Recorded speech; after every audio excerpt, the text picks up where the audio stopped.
Hi, welcome to Pluralsight. I'm Christopher Reese, your instructor for this module on network design elements. So in this module, we have a lot to cover, but I'm going to break it down into kind of grouped together concepts, starting off with internal network security, such things as DMZs, subnetting, virtual LANs or virtual local area networks, NAT, and telephony. Then we have remote access and NAC, which deals with external network security. Next, we have virtualized and cloud concepts, and then layered security or defense in depth. So let's go ahead and get started. We'll talk about DMZ. So what is a DMZ, or a demilitarized zone? All right, so you probably ask yourself, well, what does a DMZ have to do with computing or networks or anything to do with IT? You know, it sounds kind of military, obviously, the demilitarized zone.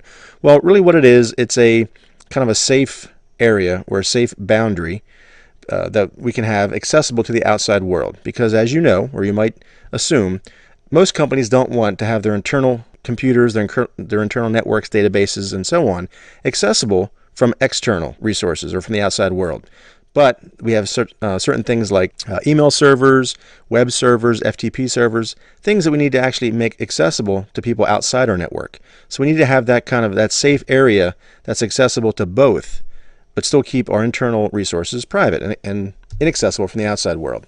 So it's an area of a corporate network that's accessible from external networks, as we talked about, and is used to provide public-facing resources, right? Sometimes referred to as a bastion host.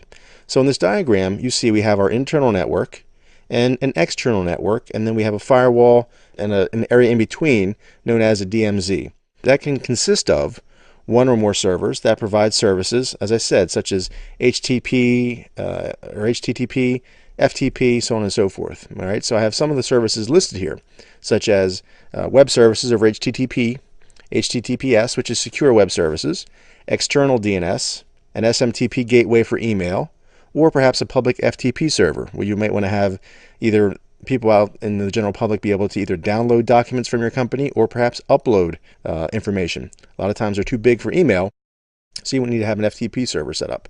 All right, so those things are public-facing resources. All right, so again, these things would be accessible within the DMZ or the demilitarized zone, accessible from the outside network.